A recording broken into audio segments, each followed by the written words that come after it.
Pusung, sebuah kampung yang menggambarkan anomali pembangunan.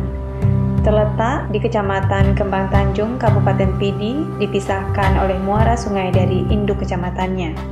Infrastruktur transportasi masih berupa jalan berbatu. Bahkan, perjalanan dari ibu kota kabupaten menuju Pusung harus melintasi Kabupaten Pidi Jaya.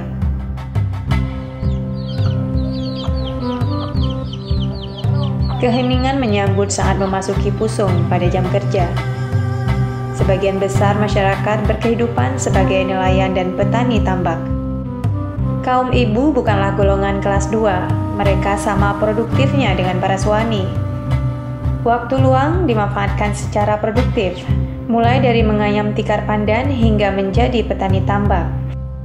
Fardiah satu di antaranya, perempuan parubaya yang mendedikasikan dirinya sebagai perintis koperasi Cahaya Pusung.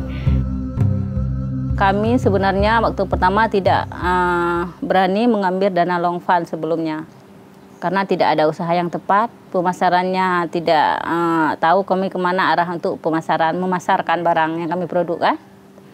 Melalui program pesat yang dilaksanakan oleh Canadian Cooperative Association, Fardiah dan beberapa warga Kampung Pusung mengembangkan budidaya kepiting soka.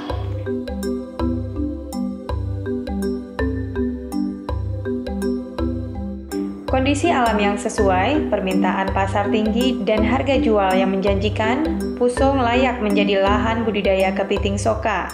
Hasil produksi kepiting soka dapat menjadi alternatif pendapatan keluarga nelayan saat laut sedang bergolak. Kepiting soka adalah kepiting bakau yang direkayasa dengan perlakuan khusus hingga bercangkang lunak.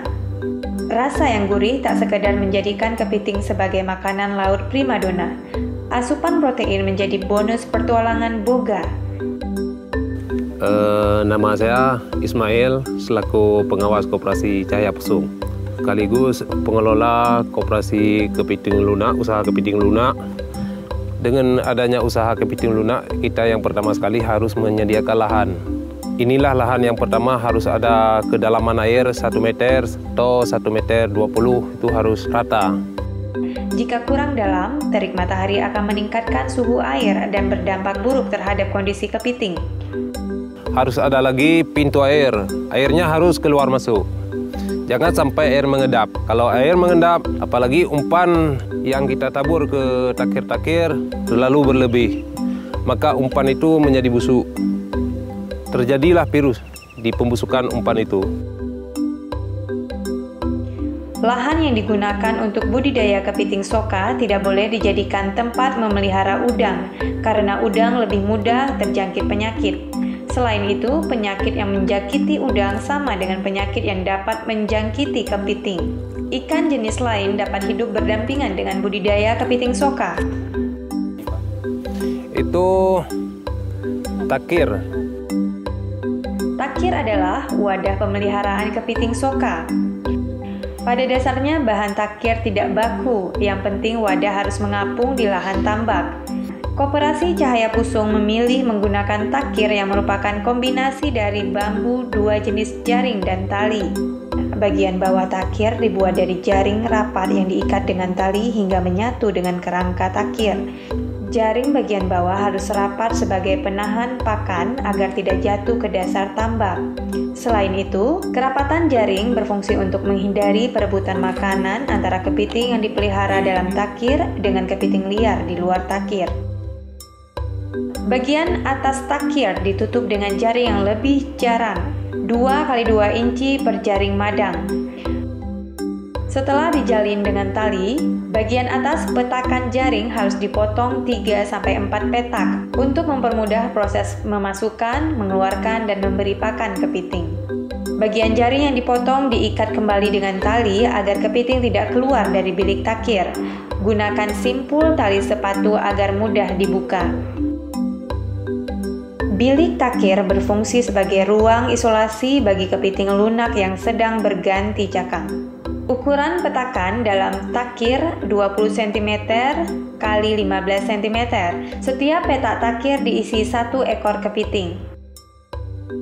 Setelah digunakan 1 kali masa panen 17 hari, takir harus dientaskan dari lahan tambak untuk dijemur. Penjemuran bertujuan membersihkan bibit penyakit yang melekat pada takir selama masa budidaya. Selain untuk menjaga kepiting dari sifat kanibal sesamanya, takir juga berfungsi mempermudah proses pemanenan, mengendalikan pemberian pakan dan pengamatan pada masa panen. Ini pipa. Ini pipa ini fungsinya untuk pengapungan supaya takir ini bisa terapung. Tapi boleh apa aja asal mengapung. Misalnya kita nggak pasang pipa, asal boleh botol aqua, tapi dipraktis dan tahan lama. Setelah takir siap, proses budidaya kepiting soka dilanjutkan dengan penebaran benih. Sebelum disebarkan, benih kepiting harus menjalani proses seleksi terlebih dahulu. Kepiting yang dibudidayakan sebagai kepiting soka harus berkelamin jantan atau banci. Jadi cara pembedaannya, kalau kepiting jantan alat kelaminnya lebih kecil dan runcing, dan kepiting betina alat kelaminnya atau tempat pembiakannya besar. Kepiting betina sulit mengganti cangkang karena memiliki sel telur yang menghambat penggantian cangkang. Setelah diberi dari penampung, kepiting disiram perlahan dengan air dari tambak tempat pemeliharaan. Tujuannya agar kepiting menyesuaikan diri dengan lingkungan baru. Sebelum dimasukkan ke dalam takir, 3 pasang kaki kepiting yang berfungsi sebagai kaki jalan dilepaskan. Pertama diproses dulu pemindahan kaki. Ya, kaki yang ini 3 harus dilepasin. Kalau kaki renang, ini nama kaki renang, dan capit untuk buat kaki buat makan ini tidak dilepasin.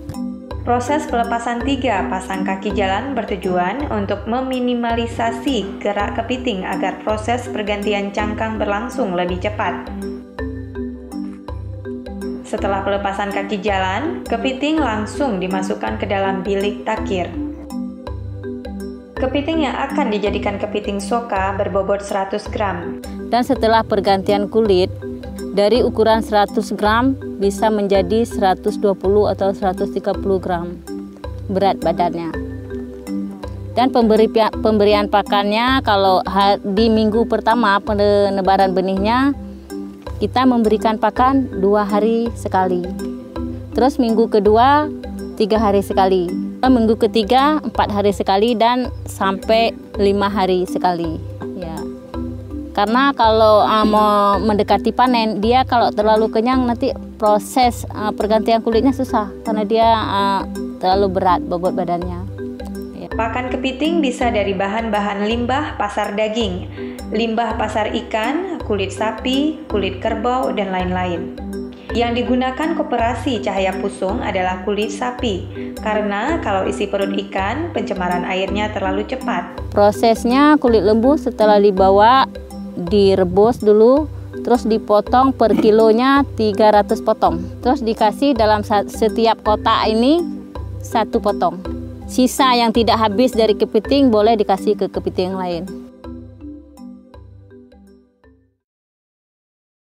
Panen dilakukan setelah 17-29 hari setelah penebaran kepiting di dalam takir. Pemanenan kepiting soka dilakukan 3 kali dalam 24 jam. Masing-masing pada pukul 6, pukul 13, dan pukul 23. Pemanenan dilakukan dengan melihat ke dalam bilik takir.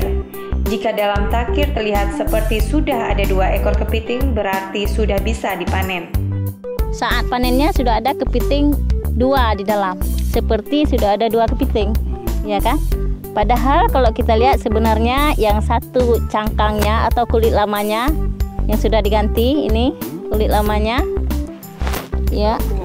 Terus yang satunya lagi kepitingnya ya, yang sudah pergantian kulit, dia sudah menjadi lunak ya, seperti ini. Dan kaki yang telah dilepas tadi dia semuanya sudah utuh kembali. Iya. Setelah panen, pengambilan dari tempat pemeliharaannya, setelah kepiting itu menjadi lunak, dan kita masukkan ke dalam air tawar.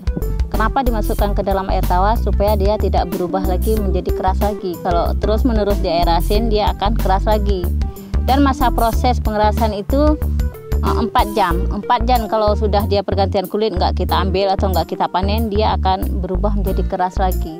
Itu sebabnya pemanenan kepiting soka dilakukan 3-4 kali sehari. Setelah dicuci dengan air tawar, kepiting diangin-anginkan hingga kering. Setelah itu, kepiting dibekukan di dalam freezer. Setelah membeku, kepiting dikemas dalam box styrofoam. Kepiting soka siap dipasarkan. Dan pemasarannya ditanggung oleh Kopomas. Ya, Kopomas siap memasarkan barang kami sebanyak apapun. Jadi nggak sakit kepala mikir-mikir.